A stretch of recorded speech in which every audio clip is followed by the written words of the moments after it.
ರಿಪಬ್ಲಿಕನದಲ್ಲಿ ಮತ್ತೊಂದು ಎಕ್ಸ್ಕ್ಲೂಸಿವ್ ಸುದ್ದಿ ಇದು.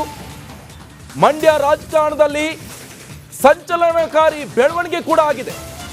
ಮಂಡ್ಯ ಕ್ಷೇತ್ರದ ಟಿಕೆಟ್ಗೆ ಸುಮಲತಾ ಬಿಗಿ ಪಟ್ಟನ್ನು ಹಿಡಿದುಕೊಳ್ತಿದ್ದಾರೆ. ಪ್ರಧಾನಿ ಮೋದಿಯನ್ನು ಕೂಡ ಭೇಟಿಯಾಗಿದ್ದಾರೆ ಸಂಸದೆ ಸುಮಲತಾ ಅಂಬರೀಶ್ ಅವರು. ಮೋದಿ ಸುಮಲತಾ ದಿಢೀರ್ ಭೇಟಿ ರಹಸ್ಯ ಆದ್ರಿಗೇನು ಎನ್ನುವಂತ ಪ್ರಶ್ನೆ ಈಗ. ಇತ್ತೀಚೆಗೆ ಅಮಿತ್ ಶಾ, ಜೆ.ಪಿ. ನಡ್ಡಾ ಅವರನ್ನು ಕೂಡ ಭೇಟಿಯಾಗಿದ್ರು. ಮಂಡ್ಯ ರಣಕಣದಲ್ಲಿ ಸ್ಫೋಟಕ ಬೆಳವಣಿಗೆ ನಡೀತಾ ಇರುವಂತದ್ದು. ಸೊ ರಿಪಬ್ಲಿಕನದಲ್ಲಿ ಮತ್ತೊಂದು ಎಕ್ಸ್ಕ್ಲೂಸಿವ್ ಸುದ್ದಿ ಇದು. ಎಸ್, ದೃಶ್ಯದಲ್ಲೂ ಕೂಡ ನೀವು ನೋಡ್ತಾ ಇರಬಹುದು. ಫೋಟೋ ಇದು. ಪ್ರಧಾನಿ ನರೇಂದ್ರ ಮೋದಿ ಅವರನ್ನ ಸುಮಲತಾ ಅಂಬರೀಶ್ ಅವರು ಭೇಟಿಯಾಗಿರುವಂತಹ ಫೋಟೋ ಈಗ ಲಭ್ಯವಾಗ್ತಾ ಇರುವಂತದ್ದು. ದೆಹಲಿಯಲ್ಲಿ ಸಾಕಷ್ಟು ಬೆಳವಣಿಗೆ ಆಗ್ತಾ ಇದೆ. ಮಂಡ್ಯ ಅಂದ ತಕ್ಷಣ ನಮಗೆ ನೆನಪಿಗೆ ಬರುವಂತದ್ದು ಇಡೀ ಇಂಡಿಯಾದಲ್ಲೇ ದೊಡ್ಡ ಮಟ್ಟದಲ್ಲಿ ಚರ್ಚೆ ಆಗಿರುವಂತದ್ದು ಸೊ ಮಂಡ್ಯ ಲೋಕಸಭಾ ಕದನ. ಈ ಹಿಂದೆ ಕೂಡ ನಾವು ಗಮನಿಸಿದ್ವಿ, ಸುಮಲತಾ ಅಂಬರೀಶ್ ಅವರು ಪಕ್ಷೇತರವಾಗಿ ವಿನ್ ಆಗಿ ಗೆದ್ದು 2019 ಲೋಕಸಭಾ ಎಲೆಕ್ಷನ್ ನಲ್ಲಿ ಬಿಜೆಪಿಗೆ ಸಪೋರ್ಟ್ ಮಾಡಿರುವಂತ ಇದೇ ಸುಮಲತಾ ಅಂಬರೀಶ್ ಅವರು ಈ ಬಾರಿ ಮಂಡ್ಯ ಲೋಕಸಭಾ ಕ್ಷೇತ್ರದಲ್ಲಿ ಯಾರಿಗೆ ಟಿಕೆಟ್ ಎನ್ನುವಂತ ಪ್ರಶ್ನೆ. ಕಾರಣ ಇಷ್ಟೇ, ಬಿಜೆಪಿ ಹಾಗೆ ಜೆಡಿಎಸ್ ಮೈತ್ರಿ ಆಗಿರುವಂತದ್ದು. ಈ ನಿಟ್ಟಿನಲ್ಲಿ ಎಲ್ಲೋ ಒಂದ್ ಕಡೆ ನಿಖಿಲ್ ಕುಮಾರಸ್ವಾಮಿ ಅವರಿಗೆ ಮಂಡ್ಯ ಟಿಕೆಟ್ ಸಿಗುತ್ತೆ ಎನ್ನುವಂತ ನಿಟ್ಟಿನಲ್ಲಿ ಸಾಕಷ್ಟು ಚರ್ಚೆ ಆಗ್ತಾ ಇರುವಂತದ್ದು. ನಿಖಿಲ್ ಕುಮಾರಸ್ವಾಮಿ ಕೂಡ ಮಂಡ್ಯ ಪ್ರವಾಸದಲ್ಲಿದ್ದಾರೆ.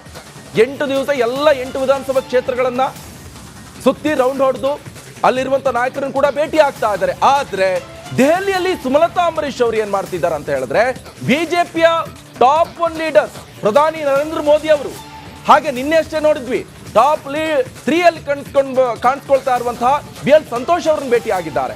ಅದ್ರ ಜೊತೆ ಟಾಪ್ 4 ನಾಯಕ ಬಿಜೆಪಿಯ ಜೆ.ಪಿ. ನಡ್ಡಾ ಅವರನ್ನು ಕೂಡ ಭೇಟಿಯಾಗಿ ಮಾತುಕತೆಯನ್ನ ನಡೆಸ್ತಾ ಇರುವಂತದ್ದು. ನನಗೆ ಟಿಕೆಟ್ ಕೊಡಿ, ಕೊಡೋದಿದ್ರೆ ಬಿಜೆಪಿಯಿಂದ ನನಗೆ ಟಿಕೆಟ್ ಕೊಡಿ ಎನ್ನುವಂತ ನಿಟ್ಟನ್ನ ಬಿಗಿ ಪಟ್ಟನ್ನು ಹಿಡಿದಿರುವಂತಹ ಸುಮಲತಾ ಅಂಬರೀಶ್ ಅವರು ಯಾವುದೇ ಕಾರಣಕ್ಕೆ ಜೆಡಿಎಸ್ ಕೊಡೋಕೆ ಹೋಗಬೇಡಿ, ಒಂದೇ ನನಗೆ ಕೊಡಿ, ಇಲ್ಲ ಅಂತ ಹೇಳಿದ್ರೆ ಬಿಜೆಪಿಯಲ್ಲಿ ಟಿಕೆಟ್ ಇಟ್ಕೊಳ್ಳಿ ಎನ್ನುವಂತ ನಿಟ್ಟಿನಲ್ಲೂ ಕೂಡ ಬಿಗಿ ಪಟ್ಟು ಹಿಡಿದು ಕುಟ್ಕೊಂಡಿರುವಂತದ್ದು. ಯಾಕಂತ ಹೇಳಿದ್ರೆ ಮಂಡ್ಯದಿಂದ ಬೇರೆ ಯಾವ ಕ್ಷೇತ್ರಕ್ಕೂ ಹೋಗೋಕೆ ಕೂಡ ಸುಮಲತಾ ಅಂಬರೀಶ್ ಅವರಿಗೆ ಇಷ್ಟ ಇಲ್ಲ. ಮಂಡ್ಯ ತನ್ನ ಕರ್ಮಭೂಮಿ ಅಂತ ಹೇಳ್ಕೊಂಡು ಮಂಡ್ಯದಲ್ಲೇ ನಿಂತು ಜಯನ್ನ ಸಾಧಿಸಿರುವಂತ ಇದೇ ಸುಮಲತಾ ಅಂಬರೀಶ್ ಅವರು ಬೇರೆ ಯಾವುದೇ ಕ್ಷೇತ್ರಕ್ಕೂ ಕೂಡ ಹೋಗೋಕೆ ಇಷ್ಟಪಡ್ತಾ ಇಲ್ಲ. ನನಗೆ ಕೊಡೋದಿದ್ರೆ ಮಂಡ್ಯನೇ ಕೊಡಿ, ಇಲ್ಲ ಅಂದ್ರೆ ಬೇರೆ ಕ್ಷೇತ್ರ ಬೇಡ, ಈ ನಿಟ್ಟಿನಲ್ಲಿ ಶತ ಪ್ರಯತ್ನವನ್ನ ಪಡ್ತಾ ಇದ್ದಾರೆ. ಈ ಬಗ್ಗೆ ಈ ಬಗ್ಗೆ ಸುಮಲತಾ ಅವರೇ ಸ್ವತಃ ರಿಪಬ್ಲಿಕನ್ ಜೊತೆ ಮಾತನಾಡ್ತಾ ಇದ್ದಾರೆ. ಮೇಡಮ್ ನಮಸ್ಕಾರ. ನಮಸ್ಕಾರ. ಎಸ್, ಸಾಕಷ್ಟು ದಿನಗಳಿಂದ ರಾಜ್ಯದಲ್ಲಿ ಒಂದಿಷ್ಟು ಬೆಳವಣಿಗೆ ಆಗ್ತಾ ಇದೆ. ನೀವು ದೆಹಲಿ ಮಟ್ಟದಲ್ಲಿ ಲಾಬಿ ನಡೆಸ್ತಾ ಇದ್ದಾರೆ ಎನ್ನುವಂತ ಗೊತ್ತಾಗ್ತಾ ಇದೆ, ಏನ್ ಹೇಳ್ತೀರಾ? ನಾನು ಲಾಬಿಂಗ್ ಅನ್ನೋ ಪದ ನಾನು ಅಪ್ಲೈ ಮಾಡ್ಕೊಳ್ಳಲ್ಲ. ಯಾಕಂದ್ರೆ ಯಾವತ್ತೂ ನಾನು ಆ ರೀತಿಯ ಒಂದು ಪ್ರಯತ್ನ, ಒಂದು ಎಫರ್ಟ್ ನಾನು ಮಾಡಲ್ಲ. ನನ್ನ ಕೆಲಸ ಏನಿದೆ, ನನ್ನ ರಾಜಕೀಯವಾದ ಒಂದು ನಡೆ ಏನಿದೆ, ಅದಕ್ಕೆ ಸಾಕಷ್ಟು ನಾನು ರೆಸ್ಪೆಕ್ಟ್ ಗಳಿಸಿದೀನಿ ಅಂತ ನಾನು ಅನ್ಕೊಂಡಿದೀನಿ. ಸೊ ಹಾಗಾಗಿ ನಾನು ನನ್ನ ಕಾಂಟ್ರಿಬ್ಯೂಷನ್ ಏನಿದೆ ಅನ್ನೋದು ಎಲ್ಲ ವರಿಷ್ಠರಿಗೂ ಲೀಡರ್ಸ್ಗೂ ಗೊತ್ತಿದೆ. ಅದ್ರ ಬಗ್ಗೆ ತುಂಬಾ ಒಂದು ಒಳ್ಳೆ ಅಭಿಪ್ರಾಯ, ಗೌರವನೂ ಇದೆ. ನಾನು ಹೋದಾಗೆಲ್ಲ ನಮ್ಮ ಇಂಟ್ರಾಕ್ಷನ್ ಅಲ್ಲಿ ಅವ್ರು ಎಕ್ಸ್ಪ್ರೆಸ್ ಮಾಡೋದನ್ನ ನಾನು ಹೇಳ್ತಾ ಇದ್ದೀನಿ. ಸೊ ನಾನು ಲಾಬಿಂಗ್ ಅನ್ನೋ ಪದ ಅದು ನನ್ಗೆ ಇಷ್ಟ ಇಲ್ಲದೆ ಇರೋ ಪದ. ನಾನು ಅದನ್ನ ಮಾಡೋದು ಇಲ್ಲ, ಯಾವತ್ತೂ ಮಾಡಿಲ್ಲ. ಅಫ್ಕೋರ್ಸ್ ಚರ್ಚೆಗಳು, ಡಿಸ್ಕಷನ್ಸ್ ಮಾಡಲೇಬೇಕು. ಅಂಡ್ 17th ಲೋಕಸಭಾ ಟರ್ಮ್ ಇನ್ನೇನು ಮುಗಿತಾ ಬಂದಿದೆ. ಅಧಿವೇಶನ ಕೊನೆಯದಾದ ಅಧಿವೇಶನ ಇರೋದ್ರಿಂದ ಪ್ರಧಾನಮಂತ್ರಿಗಳನ್ನ ಭೇಟಿ ಮಾಡಿ ಒಂದಷ್ಟು ವಿಷಯಗಳನ್ನು ಚರ್ಚೆ ಮಾಡಿದ್ವಿ. ಅಂದ್ರೆ ರಾಜಕೀಯವಾದ ಚರ್ಚೆ, ಲೋಕಸಭಾ ಎಲೆಕ್ಷನ್ ಅದು ಬರೋದು ಸಹಜ ಆ ಟೈಮಲ್ಲಿ. ಅದರ ಬಗ್ಗೆ ನನ್ನ ಕ್ಷೇತ್ರದ ಗ್ರೌಂಡ್ ರಿಯಾಲಿಟೀಸ್ ಏನಿದೆ, ಇಲ್ಲಿ ಇತ್ತೀಚೆಗೆ ನಡೆದಂತ ಬೆಳವಣಿಗೆಗಳು, ಬದಲಾವಣೆಗಳು ಯಾವ ರೀತಿ ಇದೆ, ಜನರ ಒಂದು ಮೂಡ್ ಏನಿದೆ ಅನ್ನೋದ್ರ ಬಗ್ಗೆ ಅವರು ಕೇಳಿದ್ರು, ನಾನು ಹೇಳಿದ್ದೀನಿ. ಈಗ ನಿಮಗೆ ಮಂಡ್ಯ ಬಿಟ್ಟು ಬೇರೆ ಯಾವುದೋ ಕ್ಷೇತ್ರಕ್ಕೂ ಹೋಗೋಕೆ ನಿಮ್ಗೆ ಇಷ್ಟ ಇಲ್ಲ, ಅದೇ ತನ್ನ ಕರ್ಮಭೂಮಿ ಅಂತ ಹೇಳಿಕೊಂಡು ನಾನು ನಿಲ್ಲೋದಾದ್ರೆ ಮಂಡ್ಯ, ಅದು ಬಿಟ್ಟರೆ ಬೇರೆ ಯಾವುದು ಬೇಡ ಅಂತ ಹೇಳುವಂತ ನಿಟ್ಟಿನಲ್ಲಿ ನೀವು ಮಾತನಾಡ್ತಾ ಇದ್ರಿ. ಬಟ್ ಆದ್ರೆ ಈಗ ಬಿಜೆಪಿಯ ನಾಯಕರು ಏನ್ ಹೇಳ್ತಾ ಇದ್ದಾರೆ, ಅದು ಕೂಡ ಪ್ರಧಾನಿ ನರೇಂದ್ರ ಮೋದಿ ಅವರನ್ನ ಭೇಟಿ ಆಗಿದ್ರಿ, ಜೆ.ಪಿ. ನಡ್ಡಾ ಅವರನ್ನ ಭೇಟಿ ಆಗಿದ್ರಿ, ಬಿ.ಎಲ್. ಸಂತೋಷ್ ಅವರನ್ನ ಭೇಟಿ ಆಗಿದ್ರಿ, ಅವ್ರು ಏನ್ ಹೇಳ್ತಿದ್ದಾರೆ? ನೋಡಿ, ಇದೆಲ್ಲ ಪಕ್ಷ ತೀರ್ಮಾನ ಮಾಡೋವರೆಗೂ ಯಾರು ಮಾತಾಡೋದು ಸರಿ ಹೋಗಲ್ಲ, ನನಗೂ ಇಷ್ಟ ಇಲ್ಲ. ಕೆಲವೊಂದು ವಿಷಯಗಳು ನಾವು ಸದ್ಯಕ್ಕೆ ಪಬ್ಲಿಕ್ ಆಗಿ ಹೇಳೋ ವಿಷಯಗಳು ಆಗಿರಲ್ಲ. ಬಟ್ ನನ್ನ ಅನಿಸಿಕೆ ಏನು, ನನ್ನ ಪರ್ಸ್ಪೆಕ್ಟಿವ್ ಇಂದ ಹೇಗಾಗಾದ್ರೆ ಚೆನ್ನಾಗಿರುತ್ತೆ ಅನ್ನೋ ಅಭಿಪ್ರಾಯ ನಾನು ತಿಳಿಸಿದ್ದೀನಿ. ಅದಂತೂ ನಿಜ. ಅವರು ತುಂಬಾ ಪಾಸಿಟಿವ್ ಆಗಿ ನನಗೆ ರೆಸ್ಪಾಂಡ್ ಮಾಡಿದ್ರು. ಸೊ ಅಲ್ಲಿವರೆಗೂ ಆದ್ರೆ ಚರ್ಚೆ ಅಲ್ಲಿವರೆಗೂ ನಡೆದಿದೆ. ಮುಂದಕ್ಕೆ ಪಕ್ಷ ಈಗ ಸೆಷನ್ ಮುಗಿದ ಮೇಲೆ ಅವರು ಎಲ್ಲ ವರಿಷ್ಠರು, ಲೀಡರ್ಸು, ನ್ಯಾಷನಲ್ ಲೀಡರ್ಸ್ ಎಲ್ಲ ಕೂತ್ಕೊಂಡು, ಜೊತೆಗೆ ನಮ್ಮ ರಾಜ್ಯದ ಅಧ್ಯಕ್ಷರು, ಆಮೇಲೆ ಎಲ್ಲ ಸೀನಿಯರ್ ಲೀಡರ್ಸು ಕೂತ್ಕೊಂಡು ಮಾತಾಡಿ ಡಿಸೈಡ್ ಮಾಡುವಂತ ವಿಷಯ. ಅವರೊಂದೇ ಮಾತು ಹೇಳಿದ್ರು, ತಾಳ್ಮೆಯಿಂದ ಇರಿ, ಎಲ್ಲ ಚೆನ್ನಾಗಾಗತ್ತೆ ಅನ್ನೋ ರೀತಿಯಲ್ಲಿ ಆ ಎಸೆನ್ಸ್ ಅಲ್ಲಿ ಹೇಳಿದ್ರು. ಸುಮಲತಾ ಮೇಡಮ್, ಮಂಡ್ಯ ಅಲ್ಲದೆ ಹೋದ್ರೆ ಬೇರೆ ಯಾವ್ದಾದ್ರು ಕ್ಷೇತ್ರದ ಆಫರ್ ಕೂಡ ಕೊಡಬಹುದಾ ಸುಮಲತಾ ಅವರಿಗೆ ಅನ್ನೋ ಚರ್ಚೆ ಕೂಡ ಆಗ್ತಾ ಇದೆ. ನೋಡಿ, ಮೀಡಿಯಾದಲ್ಲಿ 1000 ಚರ್ಚೆಗಳು ಆಗ್ಬೋದು. ನಮ್ಮ ಇದರಲ್ಲಿ ಆ ರೀತಿಯ ಚರ್ಚೆ ಏನೂ ಆಗಿಲ್ಲ. ನಾನು ಏನೇ ಮಾತಾಡಿದ್ರು ಮಂಡ್ಯದ ಬಗ್ಗೆ ಮಾತಾಡಿದ್ದೀನಿ. ಅವರು ಅದಕ್ಕೇನೆ ರೆಸ್ಪಾಂಡ್ ಮಾಡಿ ಮಾತಾಡಿದ್ರೆ ವಿನಃ ಬೇರೆ ಕ್ಷೇತ್ರ ಅದು ಇದು ಅನ್ನೋದನ್ನು ಮಾತಾಡಿಲ್ಲ. ನಮ್ಮ ಇದು ಏನೇ ಇದ್ರು ನಾನು ಹೇಳಿದ್ದೀನಿ, ಬಿಜೆಪಿ ಪಕ್ಷವನ್ನ ನನ್ನ ಮಂಡ್ಯ ಕ್ಷೇತ್ರದಲ್ಲಿ ಇನ್ನಷ್ಟು ಬಲಪಡಿಸುವಂತ ಅಗತ್ಯ ಇದೆ. ಆ ನಿಟ್ಟಿನಲ್ಲಿ ನನಗೆ ಒಂದು ಆಸೆ ಇದೆ. ಮಂಡ್ಯದಲ್ಲಿ ಬಿಜೆಪಿ ಪಕ್ಷವನ್ನ ನಾವು ಒಂದಷ್ಟು ಬೆಳೆಸಬೇಕಾಗಿದೆ. ಅದಕ್ಕೆ ಏನೇನು ಕ್ರಮಗಳನ್ನ ತಗೋಬೇಕು, ಅದಕ್ಕೆ ಒಂದು ಗೈಡೆನ್ಸ್ ಕೊಡಿ ಅಂತ ಕೇಳಿದ್ದೀನಿ. ಹಾಗಾದ್ರೆ ಮಂಡ್ಯ ಬಿಟ್ಟು ಬೇರೆ ಕಡೆ ಸ್ಪರ್ಧೆ ಅನ್ನೋದು ಊಹಾಪೋಹ ಅಂತೀರಿ? ಮಂಡ್ಯ ಬಿಡೋದಿಲ್ಲ ಸುಮಲತಾ ಅವರು? ಈಗ ಸದ್ಯಕ್ಕೆ ಎಲ್ಲ ನಡೀತಿರೋದು ಊಹಾಪೋಹನೆ. ಯಾವುದು ನೀವು ಮೀಡಿಯಾದಲ್ಲಿ ಪ್ರತಿದಿನ ಬೆಳಗ್ಗೆ ಒಂದು ಶಾಕ್, ಮಧ್ಯಾಹ್ನ ಇನ್ನೊಂದು ಶಾಕ್, ಸಾಯಂಕಾಲ ಇನ್ನೊಂದು ಶಾಕ್ ಅಂತ ಬರ್ತಾ ಇದೆಯಲ್ಲ, ನನಗೆ ಅದ್ ನಗ್ಬೇಕಾ ಏನು ಅಂತ ನನ್ಗೆ ಗೊತ್ತಾಗಲ್ಲ. ಬಿಕಾಸ್ ಅದರಲ್ಲಿ ಅರ್ಧ ಸತ್ಯನೂ ಅಲ್ಲ, 90% ಸತ್ಯ ಇಲ್ಲ ಅದರಲ್ಲಿ. ಈ ಒಂದು ರೂಮರ್ಸ್, ಸ್ಪೆಕ್ಯುಲೇಷನ್ಸ್ ಅಲ್ಲಿ. ಸೊ ಹಂಗಾಗಿ ನಾನು ಅದಕ್ಕೇನೆ ಹೆಚ್ಚಾಗಿ ಮಾತಾಡಲ್ಲ. ಸ್ವಲ್ಪ ನಾನು ಎಲ್ಲ ನಿರ್ಧಾರ ಆದ್ಮೇಲೆ ಏನಾದ್ರೂ ನಾವು ಕಮೆಂಟ್ ಮಾಡೋದು, ರಿಯಾಕ್ಟ್ ಮಾಡೋದು ಸರಿಯೋ ಇರುತ್ತೆ ಅನ್ನೋದು ನನ್ನ ಉದ್ದೇಶ. Totally agreed ma'am. ಬಟ್ ಏನಂತಂದ್ರೆ ನಿಮ್ಮ ಕಾರ್ಯಕರ್ತರು, ನಿಮ್ಮ ಅಭಿಮಾನಿಗಳು, ಅನುಯಾಯಿಗಳಲ್ಲಿ ಒಂದಷ್ಟು ಗೊಂದಲಗಳಾಗಿರಬಹುದು, ಅದಕ್ಕೆ ಸ್ಪಷ್ಟೀಕರಣ ಅಂತ ಹೇಳಿ ಇದು ಒಂದು ಚರ್ಚೆ. ಲೋಕಸಭೆ ಇಲ್ಲದೆ ಹೋದ್ರೆ ರಾಜ್ಯಸಭೆಗೂ ಕೂಡ ಒಂದಷ್ಟು ಮಾತುಕತೆಗಳು ನಡಿಬಹುದಾ ಸುಮಲತಾ ಅವ್ರ ವಿಚಾರದಲ್ಲಿ ಅಂತ ಕೂಡ ಚರ್ಚೆ ಆಗ್ತಿದೆ.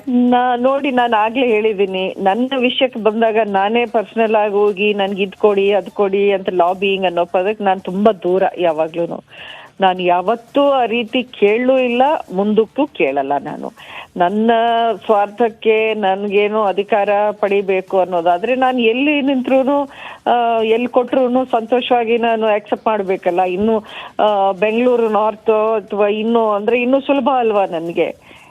ಯಾಕೆಂದ್ರೆ ಇಲ್ಲಿ ಪಕ್ಷಕ್ಕೆ ಒಂದು ಸ್ಟ್ರಾಂಗ್ ಪ್ಲಾಟ್ಫಾರ್ಮ್ ಆಲ್ರೆಡಿ ಇದೆ ಬೆಂಗಳೂರಲ್ಲಿ. ಮಂಡ್ಯದಲ್ಲಾದ್ರೆ ನಾವು ವರ್ಕ್ ಮಾಡಬೇಕು, ಇನ್ನಷ್ಟು ಬೆಳೆಸ್ಬೇಕು, ಕಷ್ಟಪಡಬೇಕು, ಚಾಲೆಂಜಿಂಗ್ ಇದೆ. ನಾನು ಅಷ್ಟೇ ಹೇಳಿದೆ, ಚಾಲೆಂಜಸ್ನ ನಾನು ಆಕ್ಸೆಪ್ಟ್ ಮಾಡ್ತೀನಿ, ನನ್ಗೆ ಅವಕಾಶ ಕೊಟ್ರೆ ಫೈಟ್ ಮಾಡ್ತೀನಿ, ಇಷ್ಟೇ ಹೇಳಿದ್ದೇನೆ ವಿನಃ ನಾನು ಲಾಬಿಂಗು ಆ ತರ ಏನೋ ನನಗೆ ಇದಾದ್ರೂ ಕೊಡಿ ಅದಾದ್ರೂ ಕೊಡಿ ಅನ್ನೋದು ಇದು ಬರ್ದಿಟ್ಕೊಳ್ಳಿ. ಈ ಜನ್ಮದಲ್ಲಿ ನಾನು ಆ ರೀತಿ ಕೇಳೋರಲ್ಲ. ಮಂಡ್ಯ ಇಲ್ಲ ಅಂದ್ರೆ ಮುಂದೇನು ಅನ್ನೋ ಪ್ರಶ್ನೆ ಕೂಡ ಇರುತ್ತೆ. ಇನ್ ಕೇಸ್ ಮಂಡ್ಯ JDSಗೆ ಬಿಟ್ಕೊಡ್ಬೇಕು ಅನ್ನೋ ರೀತಿಯಲ್ಲಿ ಏನಾದ್ರೂ ಹೋಗ್ಬಿಟ್ರೆ ರೇಖಾರದ ಪ್ರಶ್ನೆ ಐನೋ, ಬಟ್ ಸ್ಟಿಲ್ ಒಂದು ಕುತೂಹಲ ಅಂತೂ ಇದ್ದೇ ಇರುತ್ತೆ ನಿಮ್ಮ ಸಪೋರ್ಟರ್ಸ್ಗೆ. ಕುತೂಹಲ ಇರೋದು ಸಹಜ. ನನ್ನ ಸಪೋರ್ಟರ್ಸ್ಗೆ ನಾನು ಇಷ್ಟೇ ಹೇಳಕ್ ಇಷ್ಟಪಡ್ತೀನಿ, ನನಗೆ ಕಾನ್ಫಿಡೆನ್ಸ್ ಇದೆ ಪಕ್ಷ ಮಂಡ್ಯ ಸೀಟ್ನ ಉಳಿಸ್ಕೊಳ್ತದೆ ಅನ್ನೋ ಕಾನ್ಫಿಡೆನ್ಸ್ ನನಗಿದೆ. ಅದು ಆಗಿಲ್ಲ ಅನ್ನೋವರೆಗೂ ನಾವು ಮೊದಲೇ ಯಾಕೆ ಗೊಂದಲ ಮಾಡ್ಕೋಬೇಕು? ಲೆಟ್ ಅಸ್ ಬಿ ಪಾಸಿಟಿವ್ ಅನ್ನೋದು ನನ್ನ ಅಭಿಪ್ರಾಯ. ನಾರಾಯಣಗೌಡರು ಹೋಗ್ತಾರೆ, ಸಿದ್ದರಾಮಯ್ಯ ಅವ್ರನ್ನ ಮೀಟ್ ಮಾಡಿ ಬರ್ತಾರೆ, ಇದೆಲ್ಲ ಮೈತ್ರಿಯಿಂದ ಆಗ್ತಾ ಇರುವ ಗೊಂದಲ ಅಂತ ಹೇಳ್ತಾರೆ. ನಿಮ್ಮದೇ ಕ್ಷೇತ್ರ, ಹಾಗಾಗಿ ಪ್ರಶ್ನೆ ಅಲ್ಲ, ಇದೆಲ್ಲ ಪಕ್ಷದ ಲೀಡರ್ಸ್ ಅವ್ರು ಕೂತ್ಕೊಂಡು ಅವ್ರ ಸರಿಪಡಿಸ್ತಾರೆ, ಅದ್ರಲ್ಲಿ ಏನ್ ಗೊಂದಲ ಇಲ್ಲ. ನಾರಾಯಣಗೌಡ್ರು ಎಲ್ಲೂ ಈವರೆಗೂ ಹೇಳಿಲ್ಲ ನಾನು ಕಾಂಗ್ರೆಸ್ಗೆ ಹೋಗ್ತಾ ಇದ್ದೀನಿ ಅಂತ. ಪಕ್ಷ ಒಂದು ಪಾಲಿಟಿಕ್ಸ್ ಅಲ್ಲಿ ಇದ್ದಾಗ ಎಲ್ಲಾ ನಾಯಕರು ಅಲ್ಲಲ್ಲಿ ಮೀಟ್ ಮಾಡ್ತಾರೆ, ಮಾತಾಡ್ತಾರೆ. ಅದನ್ನ ದೊಡ್ಡದಾಗಿ ಏನೋ ಬಿಂಬಿಸೋ ಒಂದು ಪ್ರಯತ್ನ ಸದ್ಯಕ್ಕೆ ಅದು ಟೂ ಅರ್ಲಿ ಅಂತ ನನ್ನ ಅನಿಸಿಕೆ. ರೈಟ್. ಧನ್ಯವಾದ ಸುಮಲತಾ ಅವರೇ, ರಿಪಬ್ಲಿಕ್ ಕನ್ನಡದ ಜೊತೆ ಮಾತನಾಡಿದ್ದಕ್ಕೆ.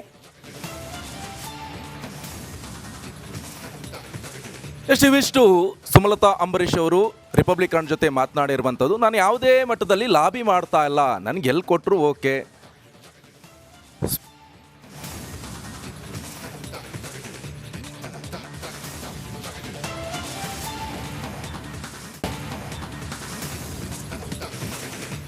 ಗಮನಿಸ್ತಾ ಇದ್ದೀವಿ ಒಂದ್ ಕಡೆ ಯಾವ ರೀತಿಯಾಗಿ ಸುಮಲತಾ ಅವರ ನಡೆ ಇದೆ ಎನ್ನುವಂಥದ್ದು ಗೊತ್ತಾಗ್ತಾ ಇದೆ. ಅವರು ಮಾತನಾಡೋ ನಿಟ್ಟಿನಲ್ಲಿ ನಾವು ಗಮನಿಸಬೇಕಂತ ಹೇಳಿದ್ರೆ ಮಂಡ್ಯದಲ್ಲಿ ಸಾಕಷ್ಟು ಬೆಳವಣಿಗೆ ಆಗ್ತಾ ಇರುವಂಥದ್ದು. ಸೊ ಈ ಸಂದರ್ಭದಲ್ಲಿ ಪರೋಕ್ಷವಾಗಿ ಮಂಡ್ಯ ಟಿಕೆಟ್ಗೆ ಬೇಡಿಕೆಯನ್ನು ಇಟ್ರ ಹಾಗಾದ್ರೆ ಸುಮಲತಾ ಎನ್ನೋ ಪ್ರಶ್ನೆ ಈಗ. ಮುಂದೆಯೂ ಕೂಡ ನಿಮ್ಮೊಂದಿಗೆ ಕೆಲಸವನ್ನು ಮಾಡಲು ಎದುರು ನೋಡ್ತಾ ಇದ್ದೇನೆ, ಮುಂದೆಯೂ ಕೂಡ ನಿಮ್ಮೊಂದಿಗೆ ಕೆಲಸ ಮಾಡಲು ಅಂತ ಹೇಳಿದ್ರೆ ಬಿಜೆಪಿಯೊಂದಿಗೆ ಕೆಲಸ ಮಾಡಲು ಎದುರು ನೋಡ್ತಾ ಇದ್ದೇನೆ. ಸಾಕಷ್ಟು ಕುತೂಹಲ ಕೆರಳಿಸಿದೆ ಸಂಸದೆ ಸುಮಲತಾ ಅವರ ಟ್ವೀಟ್ ಇದು. ಮುಂದೆಯೂ ಒಟ್ಟಾಗಿ ಕೆಲಸ ಮಾಡುವುದನ್ನ ಮುಂದುವರಿಸೋಣ, ರಾಜ್ಯ ರಾಷ್ಟ್ರ ಸೇವೆಯಲ್ಲಿ ನಿಮ್ಮ ಜೊತೆಗೆ ಇರ್ತೇನೆ ಅಂತ ಸ್ವತಃ ಮಂಡ್ಯ ಸಂಸದೆ ಸುಮಲತಾ ಅಂಬರೀಶ್ ಅವರು ಟ್ವೀಟ್ ಮಾಡಿದ್ದಾರೆ. ಆ ಮುಖೇನ ಗಮನಿಸ್ತಾ ಹೋಗ್ಬೇಕಂತ ಹೇಳಿದ್ರೆ ಪರೋಕ್ಷವಾಗಿ ಮಂಡ್ಯದ ಟಿಕೆಟ್ ಅನ್ನ ತಗೊಳ್ಬೇಕು ಅನ್ನುವಂಥ ನಿಟ್ಟಿನಲ್ಲಿ ಬಿಜೆಪಿಯ ಜೊತೆ ಪ್ರಬಲವಾಗಿ ಮಾತುಕತೆಯನ್ನು ನಡೆಸ್ತಾ ಇರುವಂತಹ ಸಂಸದೆ ಸುಮಲತಾ ಅಂಬರೀಶ್ ಅವರು ಬಿಜೆಪಿಯ ದೊಡ್ಡ ನಾಯಕರನ್ನ, ಅದು ಕೂಡ ಪ್ರಧಾನಿ ನರೇಂದ್ರ ಮೋದಿ, JP ನಡ್ಡಾ, BL ಸಂತೋಷ್ ಇವರೆಲ್ಲರ ಜೊತೆ ಮಾತನಾಡಿರುವಂಥದ್ದು. ಮತ್ತೊಂದು ಕಡೆ ಟ್ವೀಟ್ ಅನ್ನು ಕೂಡ ಮಾಡಿದ್ದಾರೆ.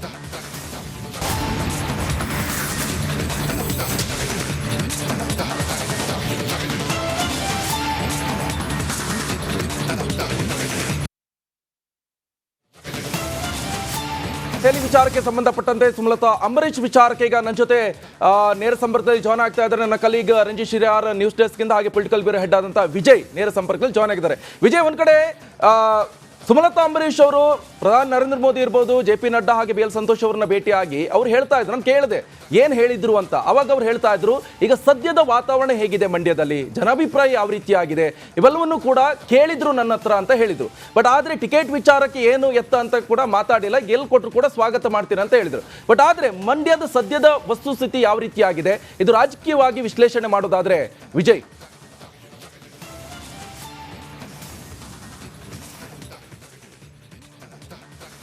ನಿಕೇಶ್, ಮಹತ್ವದ ಬೆಳವಣಿಗೆಯಲ್ಲಿ ಸಂಸದೆ ಸುಮಲತಾ ಅಂಬರೀಶ್ ಅವರು ಪ್ರಧಾನಮಂತ್ರಿ ನರೇಂದ್ರ ಮೋದಿಯನ್ನ ಭೇಟಿಯಾಗಿರುವುದು. ಕಳೆದ ಕೆಲ ದಿನಗಳ ಹಿಂದೆ BL ಸಂತೋಷ್ ಮತ್ತು ನಡ್ಡಾ ಅವರು ಭೇಟಿಯಾಗಿದ್ದಂತಹ ಸುಮಲತಾ ಅವರು ಈಗ ಮೋದಿ ಅವರನ್ನ ಭೇಟಿಯಾಗಿರುವಂಥದ್ದು. ಇದು ಸಾಕಷ್ಟು ಕುತೂಹಲ ಮತ್ತು ಯಾಕೆ ಪ್ರಾಮುಖ್ಯತೆ ಪಡ್ಕೊಂಡಿದೆ ಅಂತಂದ್ರೆ, ಟಿಕೆಟ್ ಹಂಚಿಕೆ ಸಂಬಂಧ, ಅಂದ್ರೆ ರಾಜ್ಯದ ಸಂಸದರ ಟಿಕೆಟ್ ಹಂಚಿಕೆ ಸಂಬಂಧ ನಡ್ಡಾಗಿಂತ ಹೆಚ್ಚು ಬಹಳ ಪ್ರಮುಖವಾಗಿ ನಂಬರ್ 1 ನಂಬರ್ 2 ಅಂದ್ರೆ ಮೋದಿ ಮತ್ತು ಅಮಿತ್ ಶಾ ಅವರ ಕೈಯಲ್ಲಿ ಮಾತ್ರ ಟಿಕೆಟ್ ಹಂಚಿಕೆ ಇರುವಂಥದ್ದು. ಈಗಾಗಲೇ ಕೂಡ ಮೈತ್ರಿಯ ಹಿನ್ನೆಲೆಯಲ್ಲಿ, ಬಿಜೆಪಿ JDS ಮೈತ್ರಿಯ ಹಿನ್ನೆಲೆಯಲ್ಲಿ ಮಂಡ್ಯ ಲೋಕಸಭಾ ಕ್ಷೇತ್ರ ಬಹುತೇಕ JDSಗೆ ಫಿಕ್ಸ್ ಆಗಿರುವಂಥದ್ದು, JDSಗೆ ಕೂಡ ಫಿಕ್ಸ್ ಆಗಿರುವಂಥದ್ದು, ಅದು ನಿರ್ಧಾರ ಕೂಡ ಆಗಿರುವಂಥದ್ದು. ಈಗ ತಮಗೆ ಬೇಕು ಟಿಕೆಟ್ ಅಂತ ಒಂದು ಪಟ್ಟಣ ಒಂದು ರೀತಿಯಲ್ಲಿ ಒಂದು ಸ್ಟ್ರಾಟಜಿ ಮಾಡ್ತಾ ಇರುವಂಥದ್ದು, ಅದು ಟಿಕೆಟ್ ಸಿಗುವಂಥದ್ದು ಕೂಡ ಅನುಮಾನ ಇರುವಂಥದ್ದು. ಆದರೆ ಮುಂದಿನ ರಾಜಕೀಯ ನಿರ್ಧಾರ ಏನೇ ಕೈಗೊಂಡ್ರು ಕೂಡ ಮೋದಿ ಮತ್ತು ಬಿಜೆಪಿ ಹೈಕಮಾಂಡ್ ನಾಯಕರನ್ನು ಭೇಟಿ ಮಾಡಿದ್ದೆ ಅನ್ನೋ ಸಂದೇಶ ರವಾನೆ ಮಾಡುವಂಥದ್ದು. ಜೊತೆಗೆ ಮೋದಿಯವರ ಭೇಟಿಯ ಸಂದರ್ಭದಲ್ಲಿ ಸಂಪೂರ್ಣವಾಗಿ ಮಂಡ್ಯ ಲೋಕಸಭಾ ಕ್ಷೇತ್ರ ಸಂಬಂಧಪಟ್ಟಂತೆ ವಿವರಣೆ ಕೊಟ್ಟಿರುವಂಥದ್ದು. ಜೊತೆಗೆ ಹಾಲಿ ಸಂಸದಾಗಿರುವಂಥ ಜೊತೆಗೆ ಈಗಾಗಲೂ ಕಳೆದ ವಿಧಾನಸಭಾ ಚುನಾವಣೆಯಲ್ಲಿ ಬಿಜೆಪಿಗೆ ನಾನು ಬೆಂಬಲ ಕೊಟ್ಟಿದ್ದೆ, ಈ ಹಿನ್ನೆಲೆಯಲ್ಲಿ ನನಗೆ ಟಿಕೆಟ್ ಬೇಕು ಅಂತ ಮನವಿಯನ್ನು ಮಾಡಿರುವಂಥದ್ದು. ಆದರೆ ಯಾವುದೂ ಕೂಡ ಭರವಸೆ ಆಗಲಿ, ಯಾವುದು ನಿರ್ಧಾರ ಮತ್ತು ಭರವಸೆಯನ್ನ ಮೋದಿ ಅವರು ಕೊಟ್ಟಿಲ್ಲ. ಮತ್ತು ಈ ಭೇಟಿಯ ಬಳಿಕ ಈಗ ಸಂಸದೆ ಸುಮಲತಾ ಅವರ ನಡೆ ಏನಿರುತ್ತೆ ಅನ್ನೋದು ಸಾಕಷ್ಟು ಕುತೂಹಲ ಕೆರಳಿಸಿರುವಂಥದ್ದು. ಈಗಾಗಲೇ ಕೂಡ ಏನು ಸಂದೇಶ ಕೊಡಬೇಕು ಕೊಟ್ಟಿದ್ದಂತಾಗಿದೆ. ಈಗ ಇರುವ ಮುಂದಿನ ನಡೆ ಏನು ಅನ್ನುವಂಥದ್ದು ಸಾಕಷ್ಟು ಕುತೂಹಲದ ಜೊತೆಗೆ ಒಂದಷ್ಟು ಮಹತ್ವ ಪಡ್ಕೊಂಡಿರುವಂಥದ್ದು. Nikesh, okay, thank you Vijay ನಿಮ್ಮೆಲ್ಲ ಡೀಟೇಲ್ಸ್ಗೆ.